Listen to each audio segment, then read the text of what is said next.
Donc, le deuxième exercice. Sur une cuve à onde, on crée un instant T0 est égal à 0, des ondes mécaniques rectilignes sinusoïdales grâce à une réglette plane munie d'un vibreur. Ces ondes se propagent sur la surface de l'eau sans atténuation et sans réflexion. La figure 1. Le schéma est donné dans la figure 1. La figure 2 représente l'évolution temporelle de l'élongation d'un point A situé à une distance D égale à 2,5 cm de la lame vibrante. Donc là, c'est SA est égal à 2,5 cm. Et la représentation, c'est la variation de l'élongation au cours de temps. Première question, l'onde est-elle transversale ou longitudinale? Justifie la réponse. Évidemment, la réponse va être obtenue à partir des documents. Dans certains cas, on utilise ce que nous connaissons, mais d'autres cas, on peut, selon les exercices, on peut utiliser les données. Oui. C'est une onde transversale, la justification. Parce que la direction de la propagation est perpendiculaire de la direction de déformation avec la...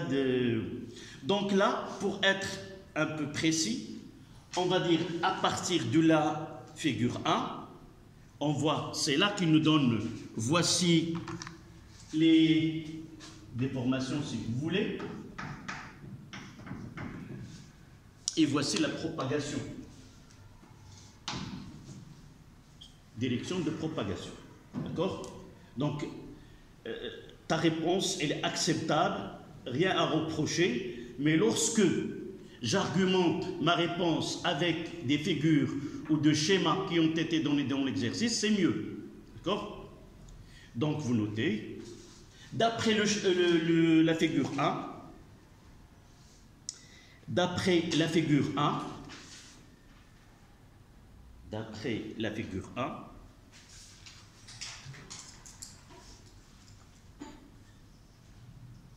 on constate que la direction de la propagation,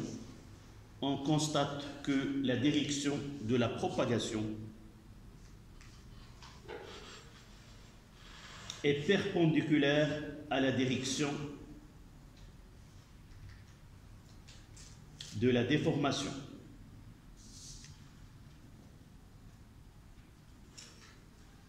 L'onde est donc transversale. Ça, c'est la question 1, onde transversale. La question 2. Calculer la vitesse de propagation de l'onde à la surface de l'eau. Et n'oublions pas que ces deux schémas sont utilisés pour répondre aux questions qui viennent juste au-dessous. D'accord? Comment peut-on répondre à cette question? en utilisant. Oui. Oui, ce qui nous incite à utiliser, on va utiliser la figure 2. Nous voyons que l'élongation du point A ne commence, ou le point A ne commence sa vibration qu'après un retard de 20 millisecondes. Et par la suite, connaissant la distance, je peux déterminer la vitesse de propagation. D'accord? Donc, quelle est la phrase? C'est très bien. D'après la figure 2, d'après la figure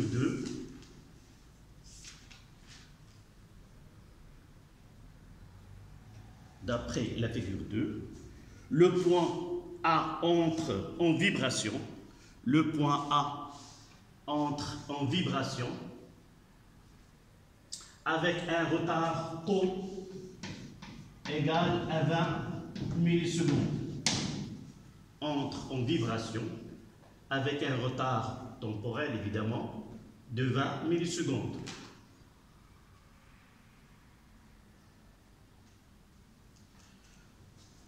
Analyse, sachant que SA est égal à 2,5 cm, alors V est égal à SA sur delta de T, qui est égal à D sur taux. C'est la distance parcourue sur la durée, mais dans ce cas-là, la distance c'est entre S et A. Donc, application numérique, V est égal 2,5 fois 10 moins 2. Je dois convertir le centimètre en mètre. Et 20 fois 10 moins 3. 1,25. Donc, V est égal à 1,25 mètres secondes au moins. Oui. SA sur delta. SA, oui. Oui, ça c'est la définition générale. C'est entre S et un point M, mais nous pouvons utiliser SA pour être plus précis.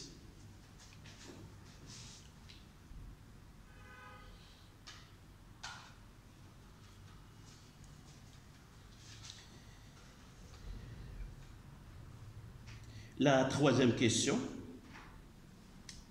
qui peut lire, oui. Déterminer la périodicité et déduire la fréquence N de l'onde à la surface de l'eau. C'est exact. Déterminons la période, évidemment à partir de quelle courbe? À partir toujours de la courbe 2. Donc, troisièmement, d'après 2.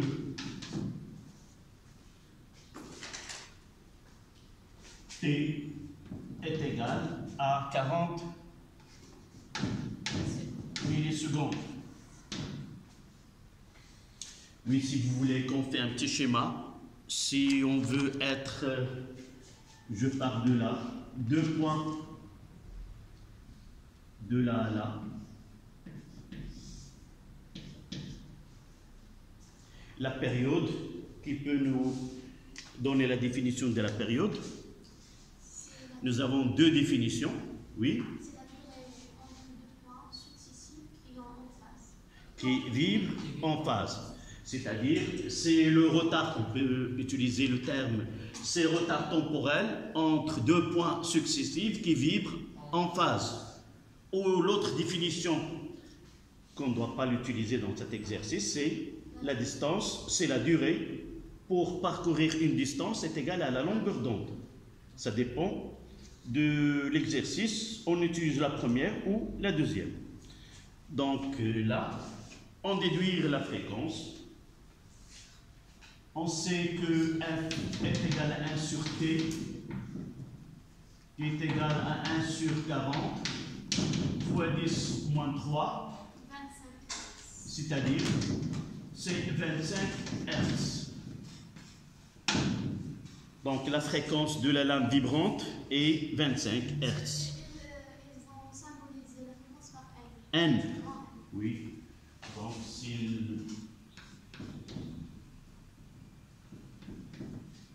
Voilà, on garde la notation de l'exercice, mais généralement, on utilise plutôt F que...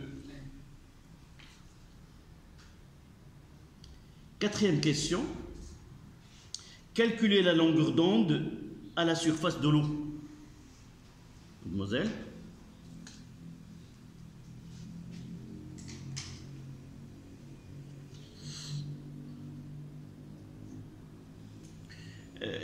Ça, uniquement à partir de cours.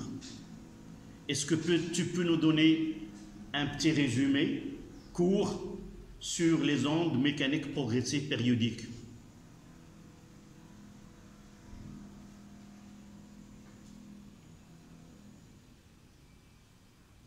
Qu'est-ce que nous avons dit à propos des ondes mécaniques périodiques, progressives périodiques? Ces ondes sont caractérisées par une double périodicité. périodicité spatiale et périodicité temporelle. La première, on la note lambda, et la deuxième, on la note t.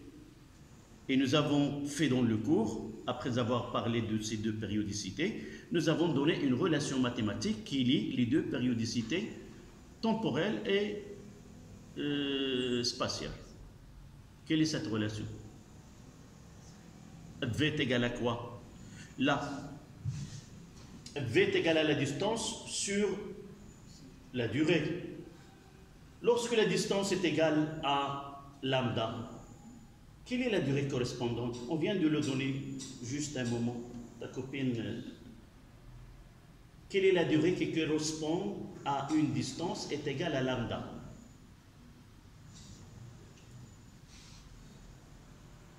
C'est celle-là.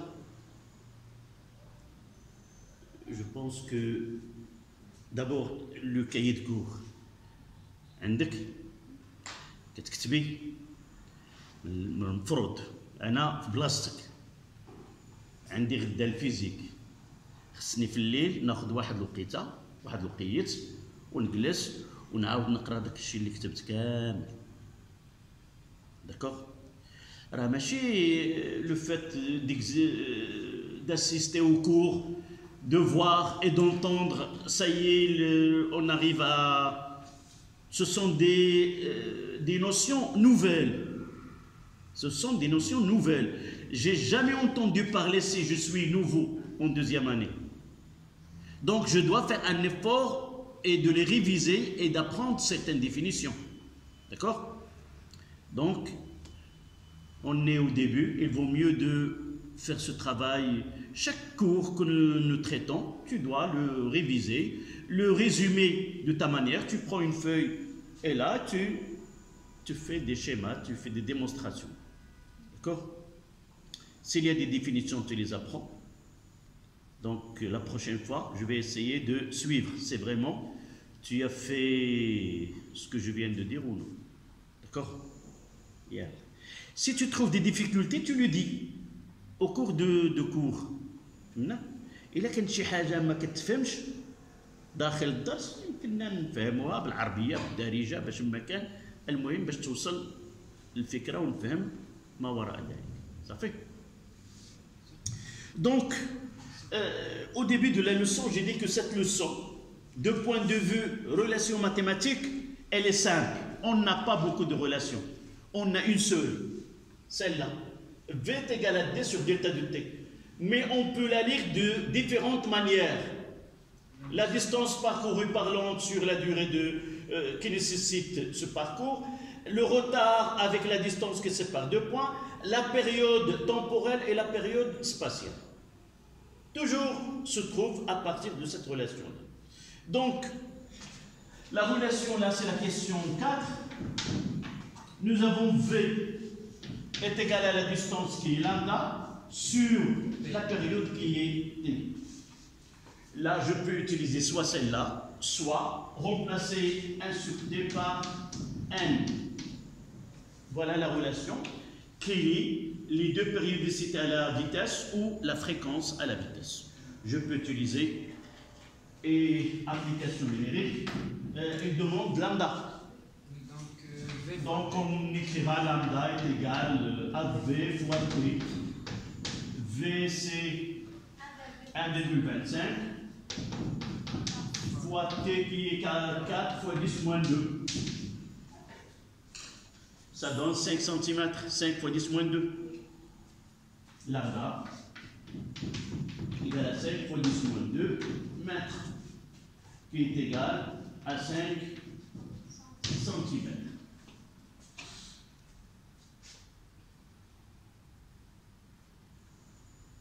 Voilà.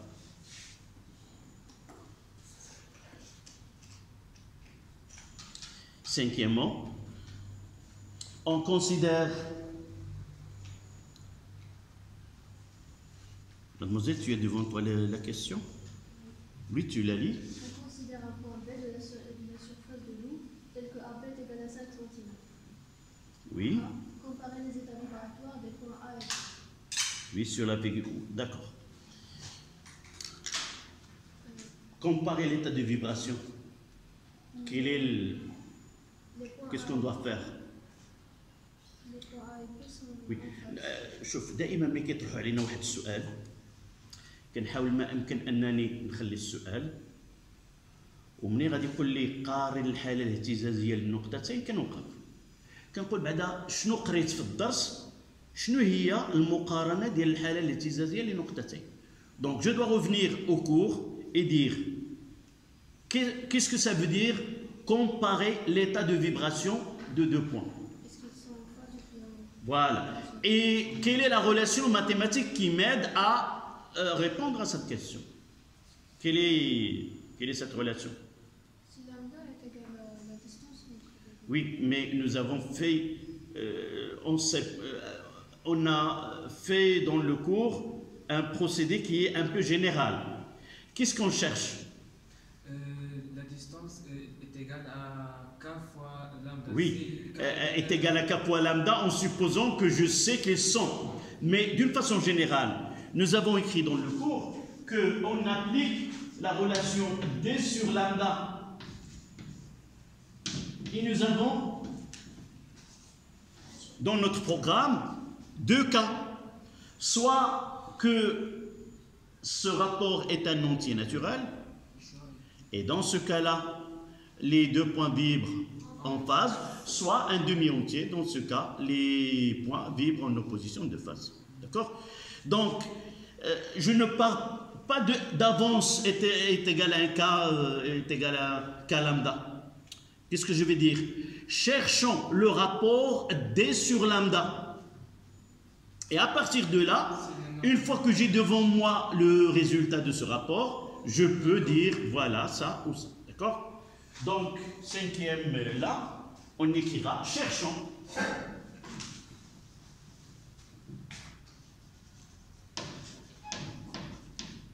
D sur lambda. Délai, combien? C'est 2, combien? Je dois revenir un point 5 cm. 5 sur 5 est égal à 1. J'ai utilisé la même unité, c'est le centimètre. Donc, c'est... C'est un nombre. Voilà, donc D est égal à 1 fois lambda. Les deux points, Vibre en même. c'est exact. Vibre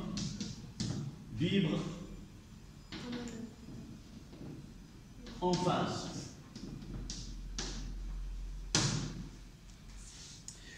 Je peux répondre d'une autre manière, plus simple, par une phrase. Puisque D Est égal à 5 cm et lambda est égal à 5 cm. Donc, d'accord? Mais là, je fais dans le cas général. Mais avec le temps, je peux avoir des méthodes qui sont plus simples, mais pendant les premiers exercices, j'essaie de faire appliquer le cours. Mais lorsque je maîtrise bien mon cours, je peux essayer de chercher des réponses qui sont plus simples et qui demandent une réflexion plutôt que d'écrire. Voilà. Donc les deux points vibrent en phase. Ça c'était 5A. Et la question B. Sur la figure 2, tracez l'allure de l'élongation de point B sur l'intervalle 0 millisecondes, 120 millisecondes. C'est-à-dire on va tracer sur le même graphe.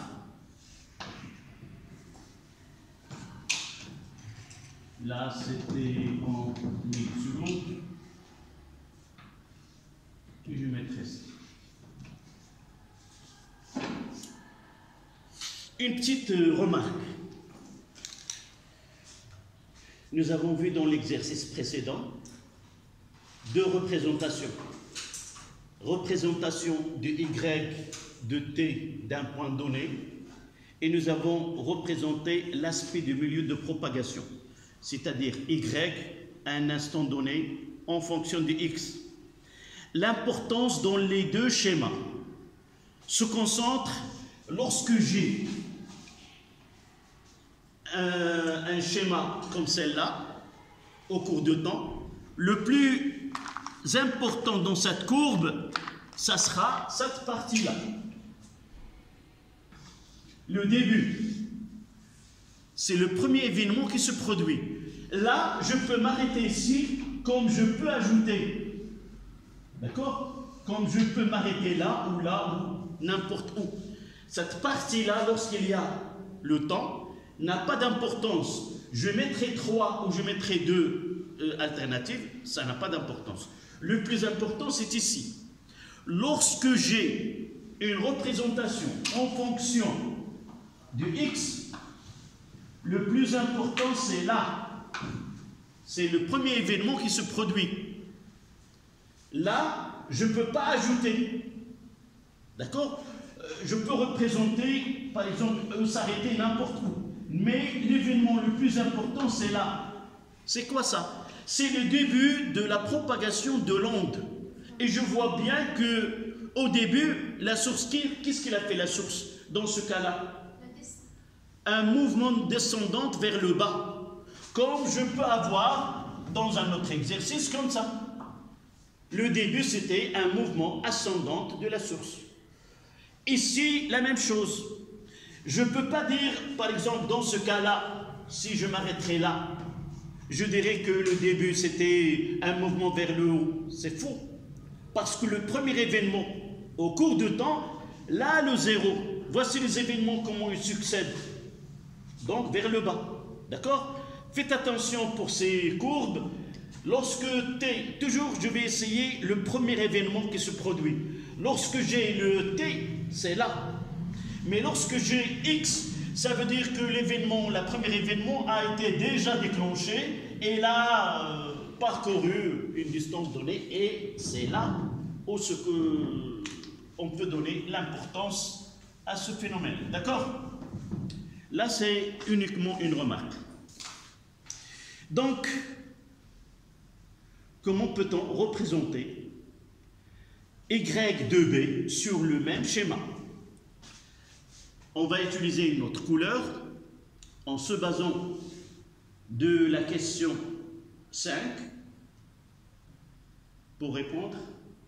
C'est-à-dire que je dois faire une courbe de cette manière. Comment dois-je la déterminer à partir de la question 5a? Oui. On a la distance. Oui. On va la convertir En temps. chaque lambda dans la règle. Là, on représente en fonction de temps. Ça veut dire, nous avons déjà donné une phrase qui était très importante. Quelle est cette phrase-là?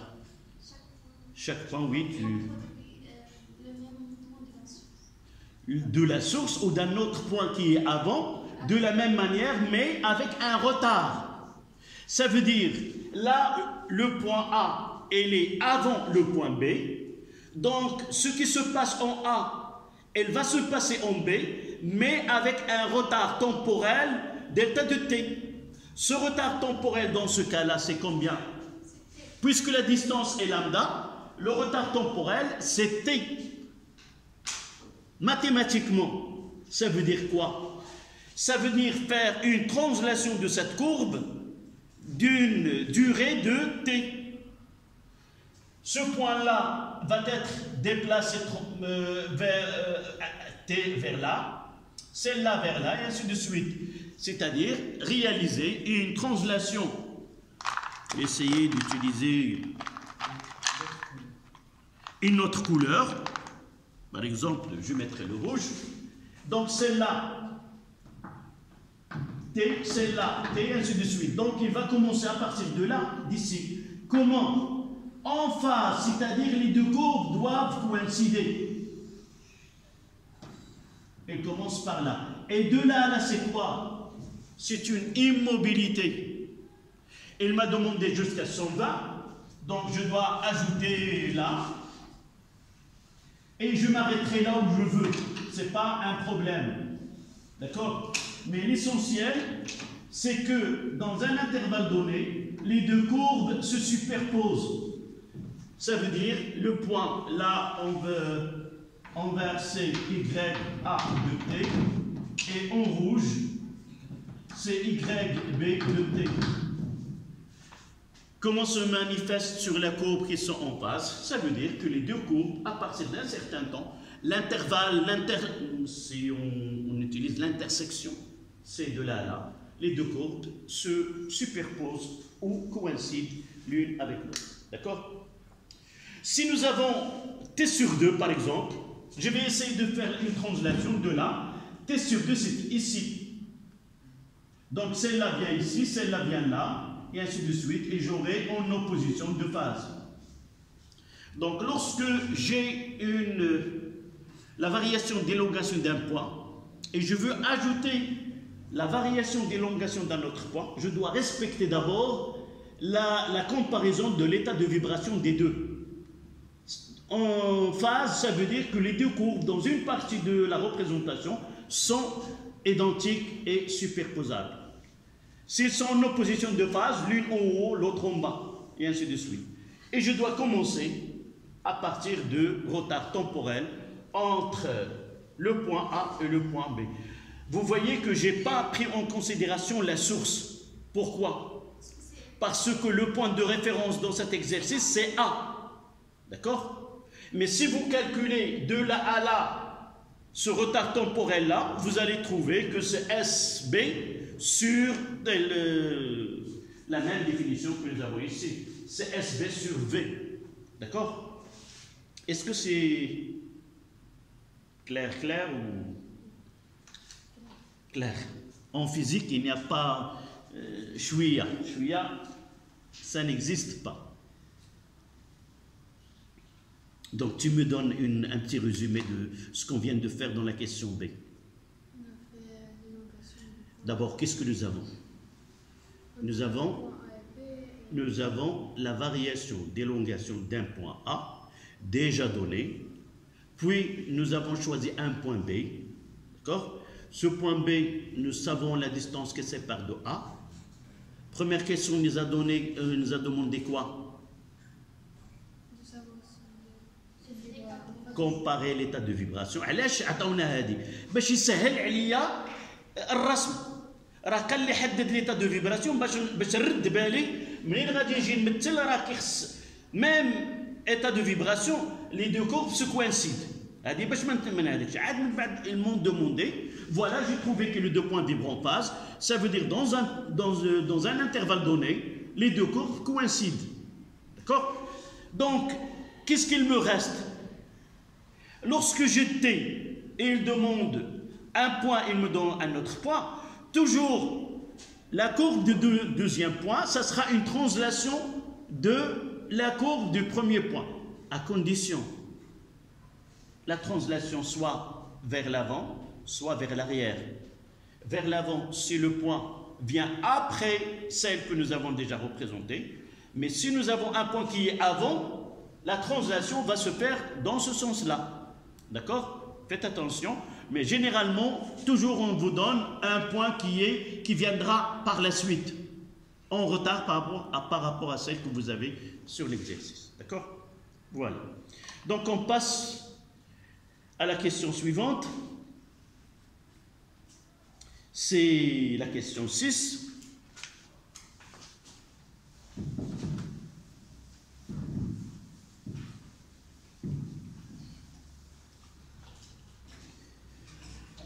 Là, c'était le temps en millisecondes. Donc, la question 6. On place dans la cuve à onde un obstacle contenant une ouverture de largeur A est égale à 2,5 cm. La figure 3. Représenter, en justifiant la réponse, l'aspect de la surface de l'eau lorsque l'onde dépasse l'obstacle et nommer le phénomène observé. Évidemment, en observant ce schéma, d'après si je maîtrise bien mon cours, donc la question il va porter sur le phénomène de la diffraction. faut Donc- premièrement comparer lambda des ondes par rapport à l'ouverture. C'est très bien. إذا واخا ما هذاك الشيء راك ما عنده ما يتسالك. كيبقى غير خصك تنظم واخا هكاك، خصك تنظم واحد القضيه اللي مهمه. كل واحد عنده واحد البوتونسيال وكذا، راه انني كنفهم دغيا وما نحتاجش الدفتر وما نحتاج كذا، راه ماشي دائما كتكون ناجعه.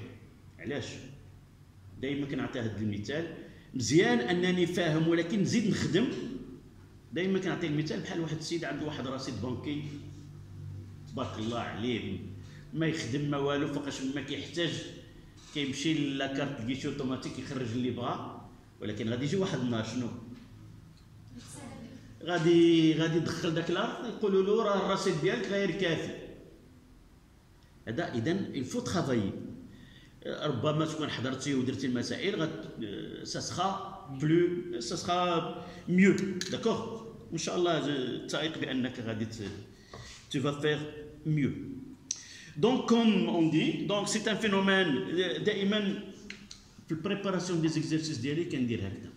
ملي كيطرحوا واحد السؤال كنوقف، اذا هذا الفينومين ديال الديفراكسيون كنحاول نشوف الدرس ديالي شنو قال، سي كوا لا ديفراكسيون، لا ديفينيسيون ديالها، وشنو هما لي كونديسيون qui doit être satisfaite pour que ce phénomène se produit.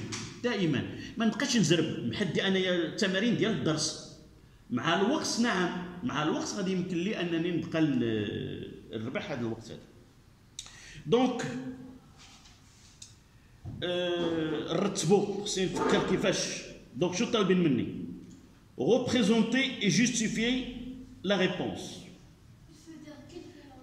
Voilà, donc il faut négocier la réponse. Donc il vaut mieux de commencer par c'est quoi le phénomène qui va se produire et la condition qu'on doit réaliser, et par la suite faire le schéma. D'accord? Voilà.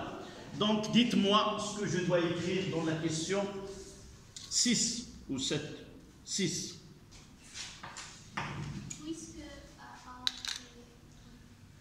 D'abord le phénomène, on va entrer le phénomène, c'est la diffraction.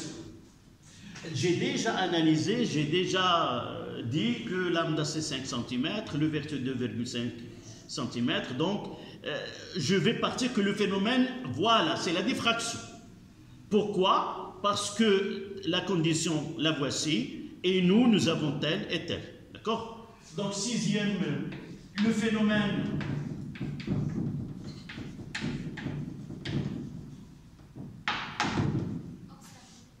et la diffraction.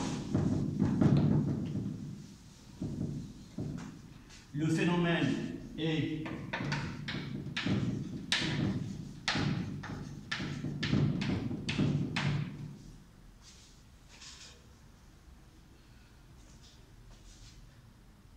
car la dimension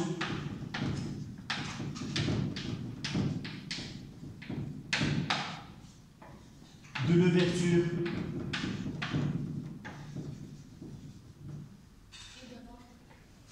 je mettrai la A qui est égale à 2,5 cm et inférieure à lambda, entre parenthèses, 5 cm.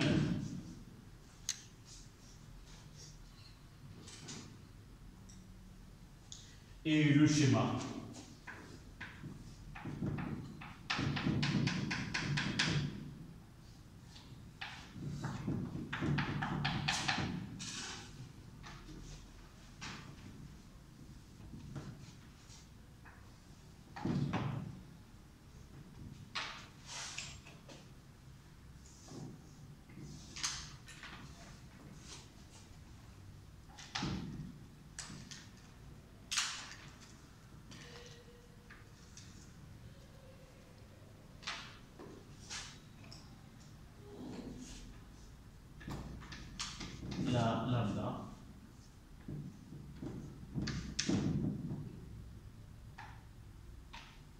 c'est S'.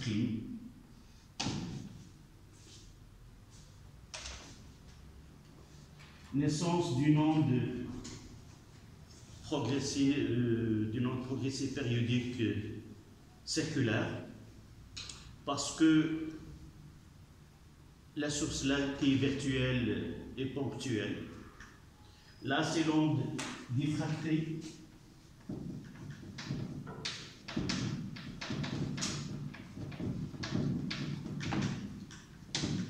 Là, c'est l'onde incidente.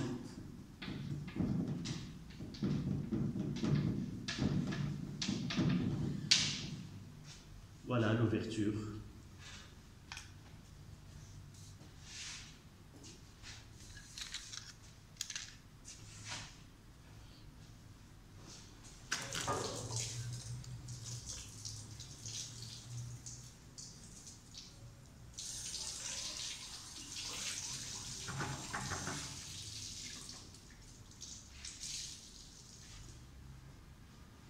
Voilà la dernière question.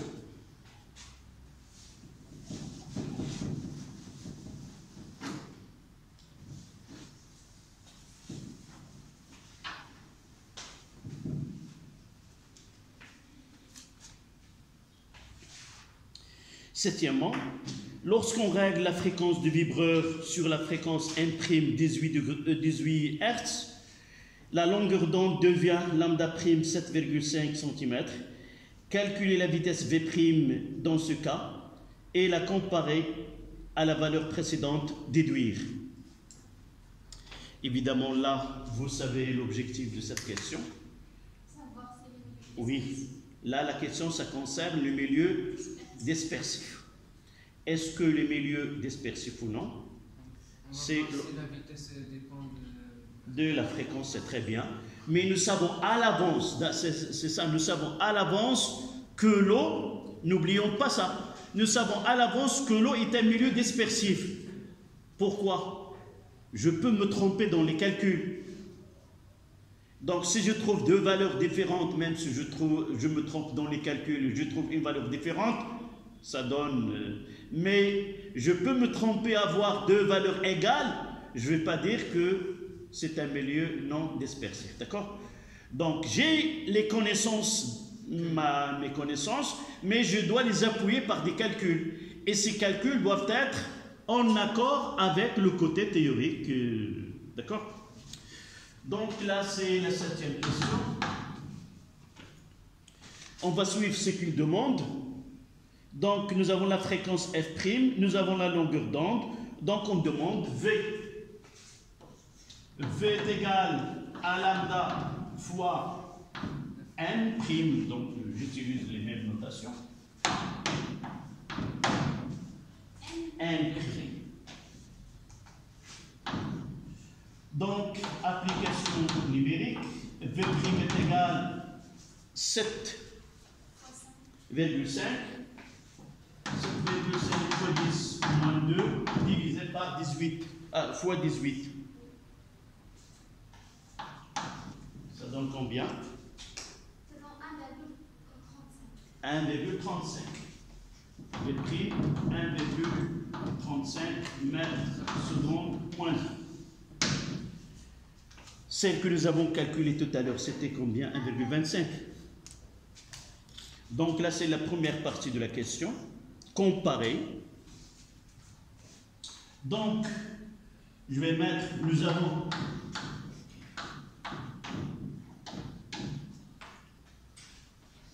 F différent de F', ou N.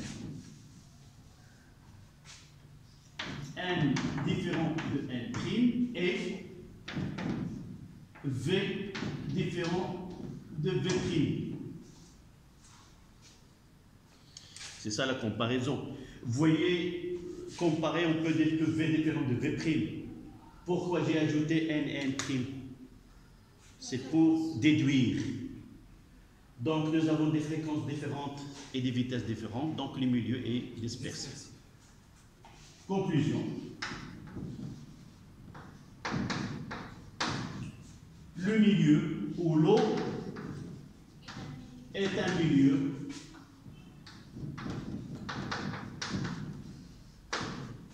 dispersif.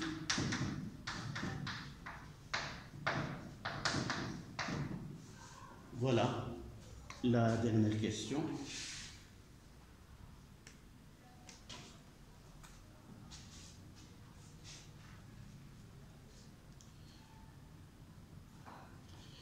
À noter qu'on peut trouver un milieu dispersif et un milieu dissipatif. Dissipatif, c'est un milieu qui dissipe de l'énergie. Un milieu dispersif, c'est un milieu qui, si vous voulez, donne il différencie des ondes, des fréquences différentes. C'est-à-dire dans un milieu où se propagent deux ondes de fréquences différentes, ils atteindront un point avec un retard entre les deux, du fait que le milieu est dispersif. Mais un milieu dissipatif, c'est un milieu qui consomme l'énergie qui est liée à cette onde au cours de la propagation. Là, c'est un phénomène, une partie de l'énergie de l'onde, il est absorbée par les constituants du milieu. Là, le milieu est laissé de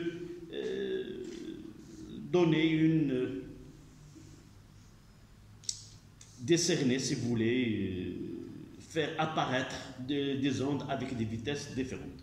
Voilà. Donc on va essayer, on s'arrêtera 5 minutes pour reprendre, on passera à la chimie et en réalité on reviendra.